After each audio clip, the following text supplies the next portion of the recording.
नमस्कार। सरस्वती शिक्षा समिति पाली कक्षा 10वीं विषय गणित।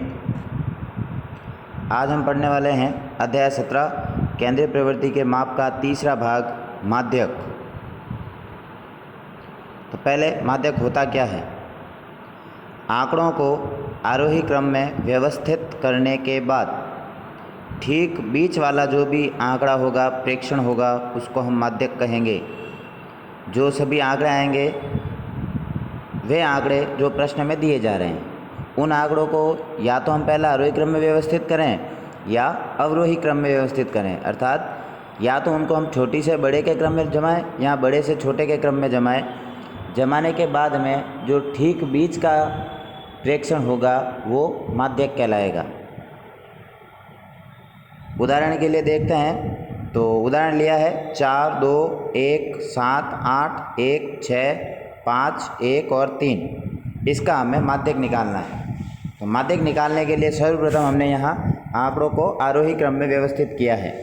तो आरोही क्रम में व्यवस्थित किया है तो छोटे से बड़े क्रम में जमाया है। छोटे से बड़े क्रम में जमाने के बाद माध्यक कैसे निकालते हैं। तो पहले आंकड़ों को छोटे से बड़े के क्रम में जमा देते हैं।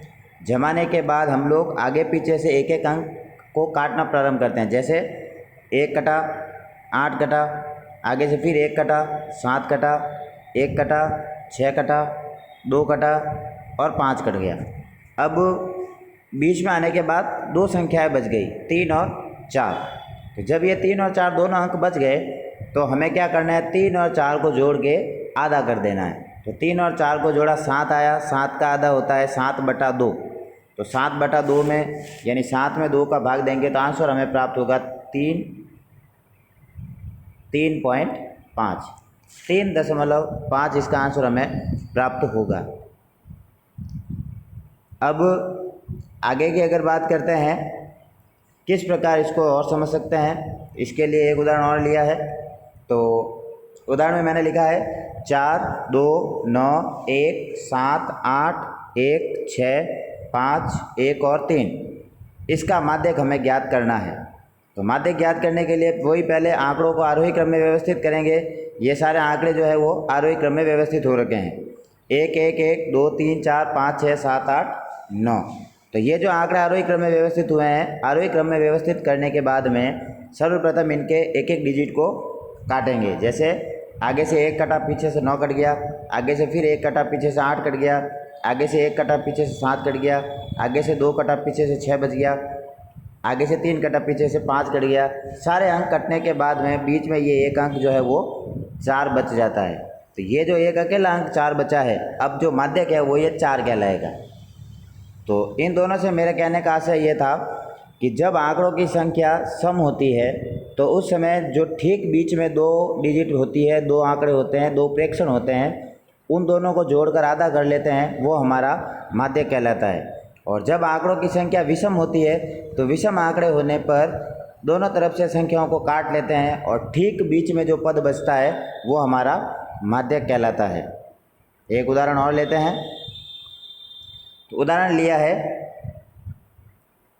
19, 25, 59, 48, 35, 31, 30, 32, 51। 25 को 52 से बदल दिया जाए तो नया माध्यक, यहाँ माध्यक लिखा है, माध्य नहीं है, ये माध्यक है। तो 25 को 52 से बदल दिया जाए तो नया माध्यक ज्ञात करो।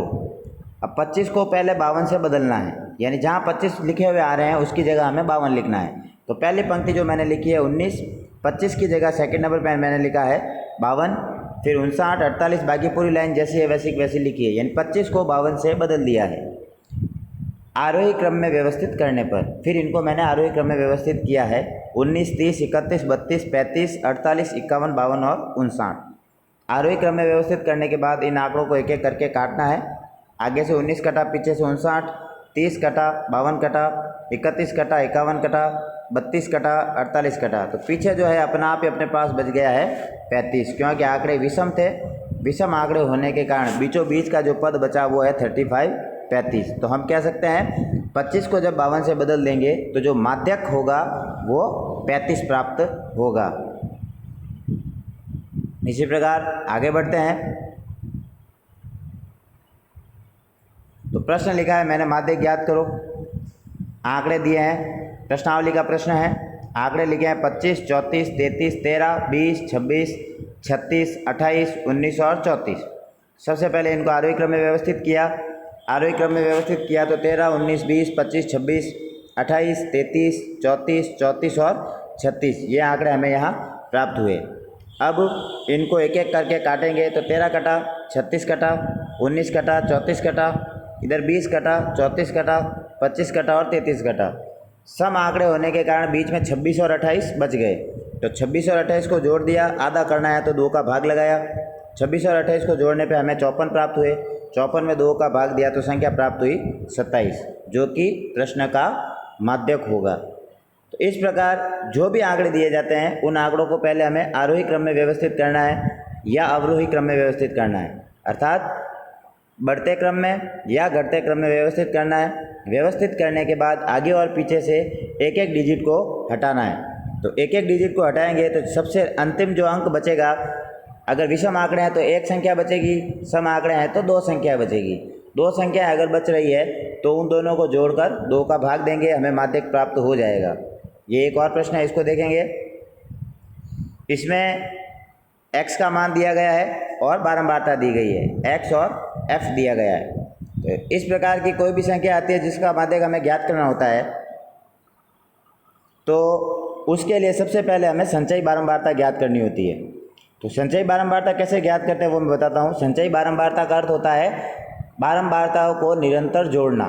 जैसे 20 14 बार है, 25 28 बार है, 30 33 बार है, इसी प्रकार 55 जो है वो 7 बार है। सभी संख्याओं की बारंबारता यहाँ लिखी हुई है। अब हमें क्या करना है, CF यानी संचयी बारंबारता इसकी ज्ञात करनी है। CF का मतलब होता है संचयी बारंबारता। संचयी बारंबारता का अर्थ होता है बारंबारता को एक एक करते हुए जोड़ते हुए चलना। तो जैसे 14 का 14 लिख दिया। अब इस 14 के अंदर मैंने 28 को जोड़ा तो हमें प्राप्त हुए 42। अब इस 42 के अंदर 33 को जोड़ा तो प्राप्त हुए 75। 75 में 30 को जोड़ा तो प्राप्त हुए 105। 105 में 20 को जोड़ा तो प्राप्त हुए 125। 125 में 15 को जोड़ा तो प्राप्त हुए 140। 140 में 13 को जोड़ा 153। 153 में 7 को जोड़ा तो प्राप्त हुए 160। तो इस प्रकार जो अंतिम पद CF का प्राप्त हुआ है 160, वो अपने पास n की वैल्यू है। n की वैल्यू है, यानी n की वैल्यू हमें प्राप्त हुई है 160। अब इसका आधा करेंगे तो 160 का जब आधा हमने किया तो हमें 80 प्राप्त हुआ। वापस सुनेंगे, संचयी बारंबारता है जो अंतिम पद प्राप्त होता है संचयी बारंबारता का। जैसे इसमें हमें 160 प्राप्त हुआ है, तो ये जो 160 है इसका हम आधा करेंगे तो आधा करने पे हमें प्राप्त हुआ 80। अब हमें देखना है 80 या 80 से जस्ट बड़ी बारंबारता संचयी बारंबारता कहाँ पर है। तो 80 या 80 से जस्ट बड़ी संचयी बारंबारता हमें निकालनी है। तो संचयी बारंबारता वाला ऑप्शन देखेंगे, यानी यहाँ ये जो CF है, इस CF में हम 80 से बड़ी CF कहाँ है वो देखेंगे। तो 14, 42, 75 और 105 ये हमें यहाँ प्राप्त हुई 105। ये जो 105 है वो 80 से जस्ट बड़ी बारंबारता संचयी बारंबारता है। किसकी है, तो वो 35 की है। तो इस प्रकार हम कह सकते हैं कि इस प्रश्न में जो माध्यक हमें ज्ञात करना है वो माध्यक यहाँ प्राप्त होगा 35, यानी जो n/2 का मान आएगा उससे जस्ट बड़ी संचयी बारंबारता जिस प्रेक्षण की होगी उसको हम माध्यक कहेंगे, जब प्रश्नों की बारंबारता हमें दी गई हो। इस प्रकार माध्यक के 3 तरीके के प्रश्न हैं, वो तीनों तरीकों के प्रश्नों को आपके समक्ष प्रस्तुत किया है। तो इन प्रश्नों को समझना है और आगे जब भी इन प्रश्नों को सरल करना है उसके लिए आपको PDF भेज दी जाएगी। PDF में से प्रश्न देखने हैं और उन प्रश्नों का उत्तर हमें लिखना है। धन्यवाद।